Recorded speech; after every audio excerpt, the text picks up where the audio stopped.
So hello everyone and I welcome you all to Saurabh Pandey UPSC YouTube channel के अंदर आप ये अगर सेशन देख रहे हैं तो बहुत इम्पॉर्टेंट सेशन है आपके लिए, क्योंकि देखो ऑप्शनल को चूज़ करना ये एक बहुत महत्वपूर्ण है। अगर आप ऑप्शनल को चूज़ करते हैं और सही चूज़ करते हैं, ऐसा ऑप्शनल चूज़ करते हैं जिसमें आप अच्छा स्कोर कर सकते हैं, तो आपके लिए बहुत है। मेरी अभी कुछ समय पहले ही किसी से बात हुई और स्टूडेंट ही थे, तो उन्होंने कहा कि उनका मैथमेटिक्स बहुत अच्छा है और वो बहुत अच्छा स्कोर कर रहे हैं बहुत सारे टेस्ट सीरीज़ और इन सब में मैथमेटिक्स में बहुत अच्छे थे। तो ये देखो, ऐसे जो ऑप्शनल होते हैं मैथमेटिक्स, फिजिक्स, एग्रीकल्चर, ऐसे ऑप्शनल होते हैं ना, बहुत ही ज़्यादा स्टैटिक होता है। एक तो चीज़ आप ये ध्यान रखो। और अगर आप मतलब इंडियन फॉरेस्ट सर्विस की तैयारी साथ में ही है, क्योंकि देखो सिविल सर्विस के जो कट ऑफ आता है उससे ज़्यादा 10 नंबर ज़्यादा cut off Indian forest service का होता है। तो अगर आपका इंडियन फॉरेस्ट सर्विस का कट ऑफ निकल गया तो आप ये मानो कि उसी ऑप्शनल को पढ़ के आप एक और एग्ज़ाम दे लोगे, जो कि बहुत अच्छी सर्विस है। तो एग्रीकल्चर जो ऑप्शनल है उसके प्रति काफ़ी सारे मिथ हैं। जनरली जो भी ऑप्शनल को प्रमोट किया जाता है तो उसमें एक चीज़ ये कही जाती है कि देखो जीएस के इस पेपर से फ़ायदा है, जीएस के उस पेपर में फ़ायदा है, स्ट्रक्चर। देखो ऑप्शनल चूज़ करने के लिए ये सब कंसंट्रेशन रखना ही नहीं चाहिए।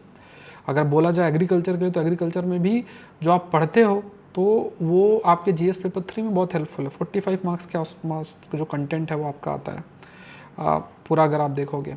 और दोस्तों इकोनॉमी के नाम से पढ़ाया जाता है, बट जैसे एलिलोपैथी, अब एलिलोपैथी कौन इकोनॉमी में पढ़ाता है? या इंटीग्रेटेड फार्मिंग सिस्टम पे प्रश्न था 15 नंबर का, तो वो कौन पढ़ाता है? आगे चल के प्रोटेक्शन फार्मिंग, कंजर्वेशन फार्मिंग, बहुत सारे ऐसे टॉपिक है, एग्रो फॉरेस्ट्री जैसे, सोशल फॉरेस्ट्री जैसे टॉपिक्स, हॉर्टिकल्चर पे प्रश्न आ सकता है। बहुत सारे ऐसे प्रश्न आपके लिए फ्रेम हो सकते हैं। तो जीएस के लिए तो देखो हेल्पफुल है, लेकिन मैं ये नहीं कहूँगा कि जीएस के लिए हेल्पफुल है इसलिए आपको एग्रीकल्चर ऑप्शनल लेना चाहिए। एग्रीकल्चर ऑप्शनल लेने का सबसे इंपॉर्टेंट पार्ट ये है कि इसमें डायनेमिज्म नहीं है। अगर मैंने आपको 450-500 पेज के नोट्स बना के दे दिए, हैंड रिटन नोट्स बना दिए दोनों पेपर के, उसी को पढ़ के रट के चले जाओ, लिख के चले जाओ, उसी को लिख कर आ जाओगे, आप अच्छा स्कोर कर जाओगे। मतलब 240 250 आप बहुत आसानी से स्कोर कर सकते हो। लेकिन अगर आपको 300 तक रीच करना है तो फिर वहाँ पे आपको खुद पे मेहनत करनी पड़ेगी, अपने आंसर राइटिंग पे मेहनत करोगे तो हर एक जहाँ पे आपको 10 में से जो है 5 नंबर मिल रहा है वहाँ 5.5-6 नंबर मिलेगा और आप 300 तक रीच कर जाओगे। क्योंकि उसमें आपको जो एक्स्ट्रा 50 नंबर दोनों पेपर में मिला के मतलब दोनों पेपर में अगर जो आपको इंक्रीज़ करना है तो हर क्वेश्चन में आपको एक एक दो दो नंबर बढ़ाने पड़ेंगे। तो उसके लिए आपको अपने प्रेजेंटेशन राइटिंग स्किल पे वर्क करना पड़ेगा।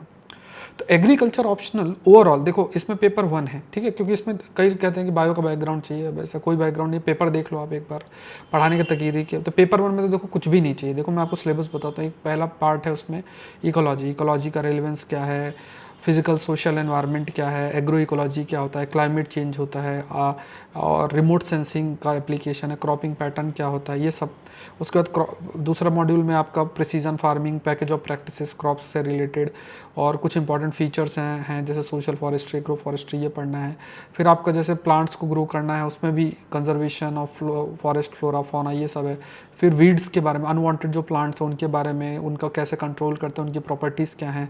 सॉइल के बारे में ऐसे ही आपको पढ़ना है, बायो फर्टिलाइज़र के बारे में पढ़ना है, प्रॉब्लम सॉइल क्या होती है, सॉइल कंजर्वेशन क्या होती है, सॉइल इरोजन क्या होता है, ये सब। फिर वाटर यूज़ एफिशिएंसी क्या है, रेन वाटर हार्वेस्टिंग क्या है, irrigation project, farm management scope, बहुत सारी ऐसी चीज़। एग्रीकल्चरल इकोनॉमिक्स है, उसमें आपको मार्केटिंग स्ट्रेटजीज़ है, प्राइस का फ्लक्चुएशन है, एग्रीकल्चर प्राइस पॉलिसी है, क्रॉप इंश्योरेंस है। फिर एग्रीकल्चर एक्सटेंशन में देखोगे तो ट्रेनिंग प्रोग्राम्स हैं, इसमें कई सारे हैं, कृषि विज्ञान केंद्र है, नॉन गवर्नमेंट ऑर्गेनाइजेशन है। तो ये सिलेबस पेपर 1 खत्म। मैं आपको गारंटी देता हूँ ना कि जिस लाइनें काउंट कर लो, लाइनें काउंट कर लो, हर एक लाइन, हर एक शब्द के एक एक दो दो पेज के अगर आपके पास नोट्स बने हैं ना, 80% पेपर उसी से हो जाएगा। ये इसकी खास बात है। और ये जो मैंने टॉपिक्स नाम जो आपको लिया है, अगर आप ज्योग्राफी और एनवायरनमेंट, इवन जो एनवायरनमेंट जितना आप पढ़ते हो ना, उतनी भी अगर आप मेहनत कर ले तो अगर कोई आपको सही कंटेंट देगा तो उसमें आपको पूरा पेपर 1 बहुत अच्छे तरीके से हो जाएगा। पेपर 1 के क्वेश्चंस आप देखना। और एक चीज़ और समझो कि टोटल 8 क्वेश्चंस आते हैं। 8 में से आपको 5 क्वेश्चंस जो हैं वो करने होते हैं। 8 में से टोटल आपको 5 क्वेश्चंस करने होते हैं और 3 छोड़ने होते हैं। तो वो उसमें ये भी तो कुछ ऐसे मॉड्यूल्स होते हैं जहाँ पे मान लो आप नहीं अच्छे हो तो उसमें आपको छोड़ने का भी ऑप्शन होता है, क्योंकि हर एक मॉड्यूल से एक प्रश्न बनता है। एक प्रश्न में सब जो क्वेश्चन है, मतलब क्वेश्चन नंबर 5, क्वेश्चन नंबर मान लो 7 है तो ABC करके हो सकता है। एक मॉड्यूल वो टारगेट कर रहा है, आप उसमें वीक हो तो आप किसी और क्वेश्चन को चूज़ कर सकते हो। हर ऑप्शनल के साथ ये चीज़ होती है। तो एग्रीकल्चर पेपर 1 तो आप मानो अगर ठीक ठाक पढ़ लो तो 20 से 25 दिन का टाइम है, बस अच्छे से पढ़ो और फिर लिखना शुरू कर दो। लिखना ऐसा कि बढ़ के लिखना, रटो, लिखो लिखो, लास्ट ईयर के क्वेश्चंस करो। हाँ, ये गलती नहीं करनी है। मैंने हमेशा अपने स्टूडेंट्स को ये कहा है कि ये कोचिंग इंस्टीट्यूट्स बड़े बड़े जो हैं उनके टेस्ट सीरीज़ के चक्कर में नहीं पढ़ना है। मैं हमेशा कहता हूँ आपको टेस्ट सीरीज़ मात्र जो करनी है वो है यूपीएससी के जो एग्रीकल्चर ऑप्शनल के और इंडियन फॉरेस्ट सर्विस के प्रीवियस ईयर के कोई पेपर है उनका क्वेश्चन पेपर बना लो, सॉल्व करो। और मैं जो कोर्स ये लॉन्च कर रहा हूँ जो शुरू हो रहा है 1 जुलाई से, ठीक है, तो इस कोर्स का जो लोग हिस्सा है तो उसमें आप अगर अपना आंसर इवेल्युएशन कराना चाहते हो तो वो भी करो। अब मेंस के टाइम पे मुझे अपना पूरा आंसर लिख के सेंड कर सकते हो, पूरा अपना आंसर को इवेल्युएशन जो है वो करवा सकते हो। तो पेपर 1 जो है मैं आपको बताऊं कि जो मैंने पुराने बैचेस लिए हैं तो उसमें लगभग इट टुक अराउंड है ना, मतलब 25-30 दिन के अंदर पूरा पेपर 1 हो गया है। और आपके नोट्स लगभग 150-60 पेज के नोट्स बने, उसी को पढ़ना है अच्छे से। और धीरे धीरे कुछ चीज़ें आप ऐड ऑन करते हो तो वो मैं बता दूंगा, पीडीएफ्स आपको शेयर मिलेगी तो वहाँ से आप कर सकते हो। अब आ जाते हैं पेपर 2 में। पेपर 2 में देखो, मतलब पेपर 2 के माध्यम से लोगों को डराया जाता है, लेकिन अगर पेपर 2 अगर आपका, मैं ये कहूँगा पेपर 1 से ज़्यादा स्कोरिंग पेपर 2 है। क्योंकि इसमें तो बिल्कुल, मतलब अगर आपसे कैसे क्वेश्चन देखना, सेल क्या होते हैं, सेल ऑर्गेनल्स के बारे में बताओ। अब लोग क्या करते हैं कि आईएएस की तैयारी के नाम पे इतना ज़्यादा कंटेंट करके चले जाते हैं सेल बायोलॉजी का कि ऐसा लगता है डॉक्टर बनना चाहते हैं। इतना ज़रूरत ही क्या है, 10 नंबर लिखना है, 150 शब्द लिखना है 10 नंबर में, 250 शब्द बड़े क्वेश्चंस में लिखना है। तो जब आपको पता है कि आपकी स्पेस लिमिटेड है और पता है कि ये फिक्स टॉपिक से इन्हीं से आना है, तो उतना ही कंटेंट हम क्यों नहीं प्रिपेयर कर लेते हैं। अगर मान लो एक क्वेश्चन बहुत टफ आ गया तो उसके बेसिस में तो कोई ऐसी कोई दिक्कत नहीं है, यूपीएससी का एग्जाम है तो उसमें इतना हमें फोकस करने की जरूरत नहीं है। बाकी अगर आप 90% पेपर अच्छा कर रहे हो तो बहुत अच्छे नंबर आप स्कोर कर सकते हो। तो ये पेपर 2 में सेल स्ट्रक्चर है, सेल बायोलॉजी जिसे हम कहते हैं, जिसमें आपको, मतलब मैं ये आपको कहूँगा कि ये विद इन 5-6 डेज़ के अंदर इतना अच्छा आपका हो जाएगा कि बस आपको उसको पढ़ना है। विद डायग्राम एनिमेशन के माध्यम से आपके हैंड रिटन नोट्स जो है वो आपको दिए जाएंगे और मैं क्लास में ही पढ़ा के आपको लिखवाऊंगा। इसी तरीके से और भी कुछ टर्म्स है इसमें, जैसे साइटोप्लाज्मिक हेरिडिटी, इसमें जो शब्द लिखे हैं ना इसी में इजारम लगा के क्वेश्चन बना देते हैं। अब होता क्या है, जो मैं अपने एक्सपीरियंस आपको बताता हूँ कि लोग मानते नहीं, अरे यार आईएएस की तैयारी कर रहा हूँ इतना कम कैसे हो सकता है। तो वो अपना दिमाग लगा के और इधर उधर टाइम, मतलब जो पढ़ना है वो ना पढ़ के इधर उधर चीज़ें करने लगते हैं। तो अब देखो किस्मत का खेल है, मानोगे तो ठीक है, नहीं मानोगे तो उसमें अपनी दिक्कत होती है। जो भी कंटेंट मैं देता हूँ, क्योंकि जो कंटेंट मैं आपको प्रोवाइड करूँगा वो कंटेंट बेसिकली कैसा होगा कि वो अलग अलग किताबों से, जैसे तमिलनाडु एग्रीकल्चर यूनिवर्सिटी और फेमस जो किताब है वहाँ से कंटेंट निकाल के दूंगा। मतलब ऐसा नहीं, क्योंकि देखो ये जो कॉपी चेक करेंगे वो 1-2 टीचर ही होंगे जो कॉपी चेक करेंगे आपके लिए। तो उनमें उन्हें पता होगा यार इसने इस किताब से लिखा है, इसने इस किताब में लिखा है, उनको ये भी पता चल जाएगा इस कोचिंग के नोट्स से इसने लिखा है। तो इट्स बेटर कि हम ऑथेंटिक सोर्सेज को फॉलो करें, और वो ऑथेंटिक सोर्सेज के ही नोट्स मैं आपको बनवा रहा हूँ, जो अलग अलग किताबें और सोर्सेज जो अलग अलग हैं वहीं से नोट्स आपके प्रिपेयर होगा। तो आपको बस पढ़ना है, आपको क्या करना है, पढ़ना है। और अगर आप अच्छे से पढ़ोगे, अच्छे से मतलब साथ दे के करोगे, अच्छी चीज़ें ध्यान रख के, तो फिर वो आपके लिए काफ़ी बेनिफिशियल है।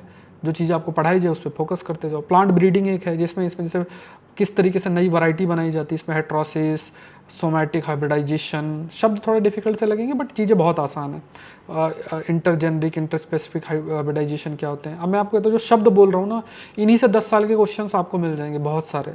जेनेटिकली मॉडिफाइड क्रॉप्स क्या होती हैं, फिर सीड कैसे बनाए जाते हैं, प्राइवेट पब्लिक जो प्राइवेट सेक्टर्स होते हैं उनका क्या रोल होता है, आईपीआर, डब्ल्यूटीओ इश्यूज़। उसके बाद प्लांट फिजियोलॉजी है, प्लांट न्यूट्रिशन है, absorption, translocation, metabolism of nutrients, फिर वाटर प्लांट रिलेशनशिप के ऊपर है, एंजाइम्स है, एंजाइम्स एंड प्लांट पिगमेंट्स है, फोटोसिंथेसिस है, C3C4 क्या है, C3 साइकिल, C4 साइकिल क्या मैकेनिज्म क्या है, फिर प्लांट फिजियोलॉजी में कार्बोहाइड्रेट, फैट का metabolism, plant growth substance, physiology of seed development, germination, stress physiology क्या है, drought, salt and water stress क्या है, major fruits, plantation crop, vegetable, spices and flower crops हैं, और पैकेज ऑफ प्रैक्टिस कैसे कैसे हॉर्टिकल्चर क्रॉप्स को जो है उनको हम उगाते हैं, ये सब है। और फ्रूट्स और वेजिटेबल्स के बारे में थोड़े बहुत है, जो अलग अलग डिजीज़ेस हैं उनका क्लासिफिकेशन है, स्टोरेज कैसे हैं, स्टोरेज पेस्ट क्या होते हैं, बायोलॉजिकल कंट्रोल ऑफ पेस्ट क्या है, epidemiology and forecasting of major crop के बारे में, पेस्टिसाइड्स, उनका formulation, mode of action, food production, consumption के बारे में, ठीक है, ये सब है। अवेलेबिलिटी ऑफ फूड ग्रेन्स, ये सब आप जो है एक इसमें एक थोड़ा सा पार्ट हमें इकोनॉमिक सर्वे का एग्रीकल्चर वाला पार्ट और इंडियन ईयरबुक के एग्रीकल्चर पार्ट भी लास्ट के मॉड्यूल्स में पढ़ना है। वो मैं आपको सारा बना के कंटेंट दूंगा। ऐसे हैं कि डाइटरी अप्रोचेस क्या होती है हंगर को ख़त्म करने के लिए, न्यूट्रिएंट डेफिशिएंसी है, micronutrient deficiency, protein energy malnutrition, protein calorie malnutrition, ये सब क्या होता है। तो ये इस तरीके से है। तो ये आपको देखो सिलेबस को समझना है, स्टडी मटेरियल, फिर आपको देखो इस ऑप्शनल में ज़रूरी ये है कि आपको कहीं जुड़ना पड़ेगा। आप मुझसे जुड़ सकते हो, और अगर आप इस ऑप्शनल से जुड़ोगे तो आपका एक मतलब आप जब भी जुड़ोगे उससे आप 2 महीना जोड़ लो, 2 सवा 2 महीना जोड़ लो। वो इसलिए भी लग रहा है क्योंकि हम लिख लिख के करेंगे, किसी के नोट्स आपके बढ़िया रहें, तो उतने में आपका ऑप्शनल अच्छे तरीके से हो जाएगा। तो यहाँ पे आप जब ये वीडियो देखोगे उसके बाद कुछ ऑफ़र्स भी चलेंगे, है ना, तो उन ऑफ़र्स को यूज़ करके आप ज्वाइन कर लेना। डिस्क्रिप्शन बॉक्स में लिंक दिया हुआ है, ज़रूर से जुड़ो। कुछ वीडियोस भी मैं मतलब प्लेलिस्ट में भी आप देख सकते हो, कुछ वीडियोस आपके लेक्चर्स के भी आपको मिलेंगे एग्रीकल्चर ऑप्शनल के कंटेक्स्ट में, तो उसको भी आपको फोकस करना है।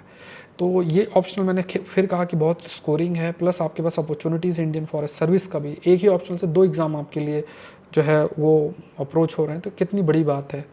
तो ये एक बहुत अच्छी चीज़ है, और टू द पॉइंट है, डायनेमिज़म बहुत ज़्यादा नहीं है। कोई बड़े ऑप्शनल लोग उसमें डायनेमिज़म बहुत अधिक होता है।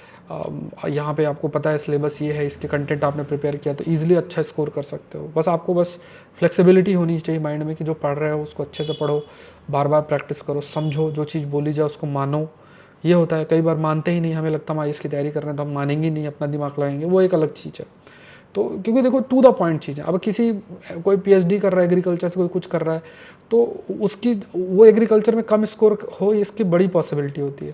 जो नॉन एग्रीकल्चर स्टूडेंट है वो ज़्यादा अच्छा स्कोर कर सकता है। इसका रीज़न क्या है कि कोई किसी ने एमएससी पीएचडी कुछ की है तो वो क्या करेगा कि वो फिर वो एक टॉपिक को उस लिमिटेशन से नहीं पढ़ेगा, वो पढ़ेगा, इतना ज़्यादा पढ़ने का प्रयास करेगा जो कि अगेन उसको आउटपुट उसका नहीं मिल पाएगा।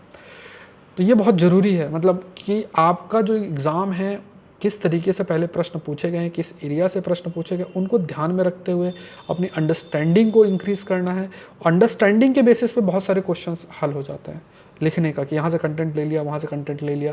जैसे अलग अलग टॉपिक्स जब मैं आपको पढ़ाऊँगा तो इधर उधर कंटेंट के माध्यम से आप बढ़िया तरीके से जो अलग अलग पार्ट है मॉड्यूल के उसके माध्यम से आप अपना जो है अच्छा कर सकते हैं। ठीक है, मतलब सिलेबस पूरा एग्रीकल्चर का हो जाएगा। तो ज़रूर से जुड़ना है, Saurabh Pandey CSE app download करना है।